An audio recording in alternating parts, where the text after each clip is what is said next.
diadakan Kongres Kerahiman Ilahi, di mana Keuskupan Agung Makassar menjadi tuan rumah.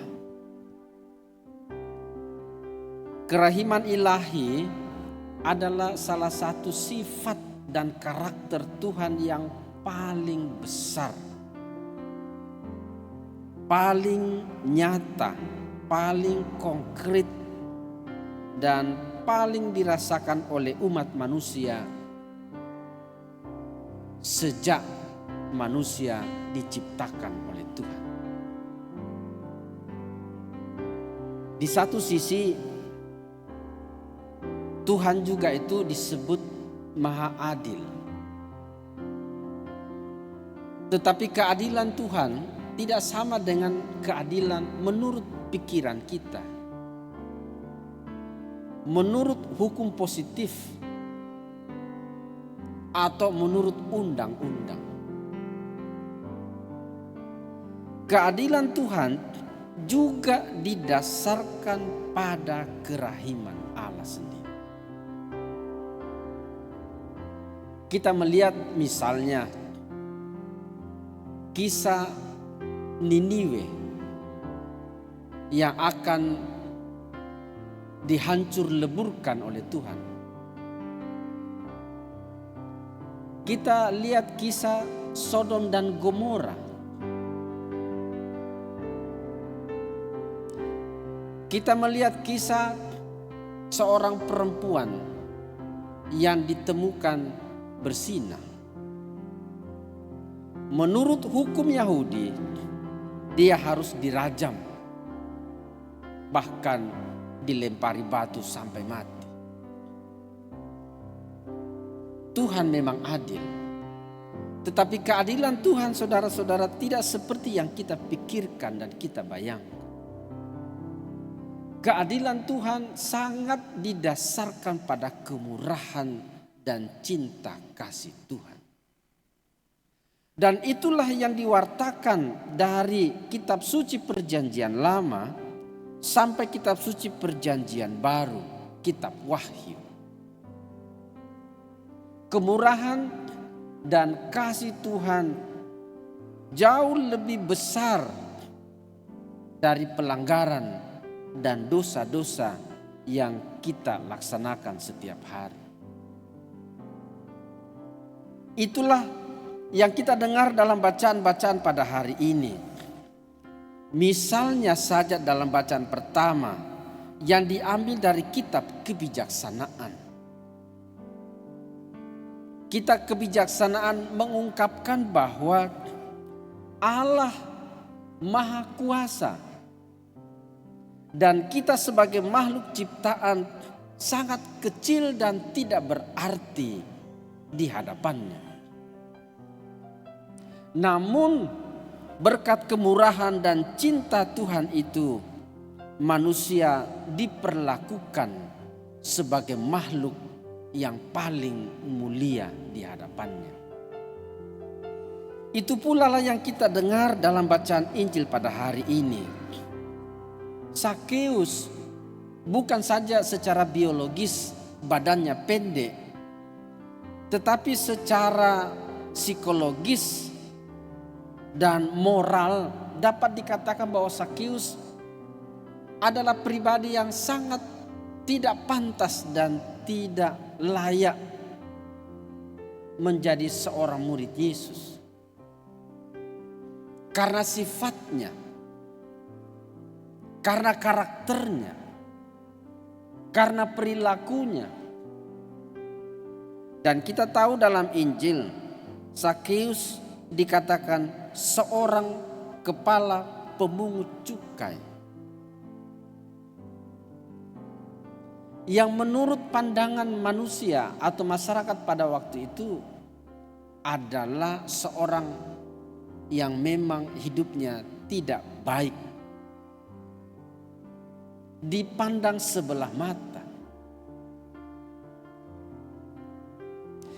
Tetapi kita menyaksikan dalam cerita ini bagaimana Sakeus itu berusaha untuk berjumpa dengan pribadi Yesus yang diketahui dari cerita-cerita banyak orang, seorang yang sungguh mengasihi dan mencintai.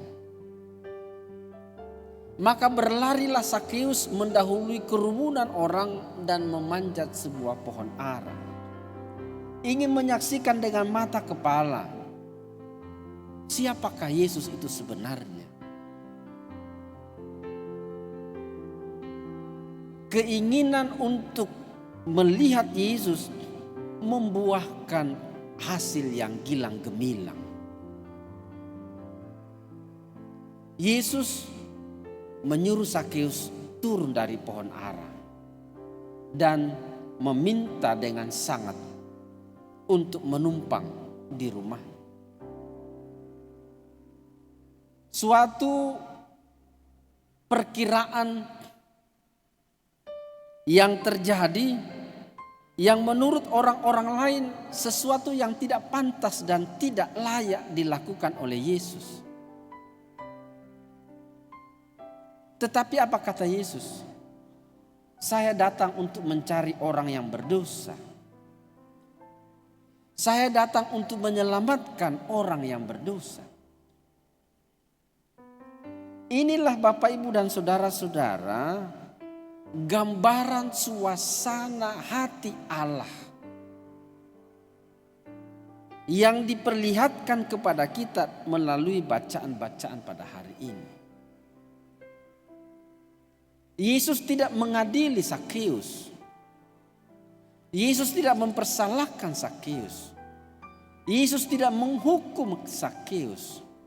Yesus tidak mengutarakan kata-kata kasar kepada Zakheus. Tidak. Zakheus justru diperlakukan sebagai manusia pada umum. Bapak, Ibu dan saudara-saudara, itulah kerahiman Tuhan. Dalam kitab Nabi Yesaya dikatakan, meskipun dosamu merah seperti kermisi, akan menjadi putih melebihi salju. Para pendosa tidak saja diberi kesempatan untuk bertobat,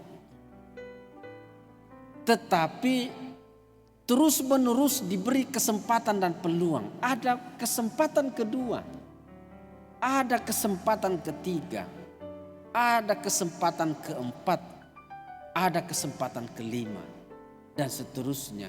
Dan seterusnya. Kerahiman Tuhan tidak terbatas. Itulah sebabnya Tuhan terus mengulurkan tangannya, mengajak seluruh umat beriman untuk kembali kepadanya, tanpa perlu takut, ragu, dan lain-lain sebagainya. Karena sebagai makhluk ciptaan Tuhan, tidak seorang pun yang sempurna. Banyak kekurangan, banyak kesalahan, banyak dosa. Namun Allah begitu mengasihi dan mencintai kita. Itulah Allah kita. Itulah penyelamat kita. Allah yang berbelas kasih. Bukan pertama-tama Allah yang suka menghukum, yang suka menghakimi, tetapi Allah kita Allah yang penuh rahmat, Allah yang berbelas kasih, Allah yang tidak pernah lupa akan ciptaan.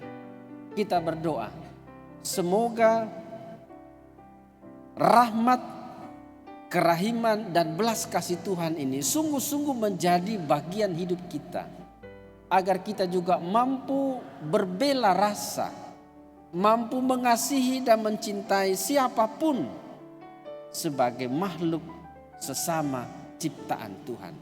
Agar kita bersama-sama boleh merasakan kemurahan dan cinta kasih Tuhan yang tak terbatas itu.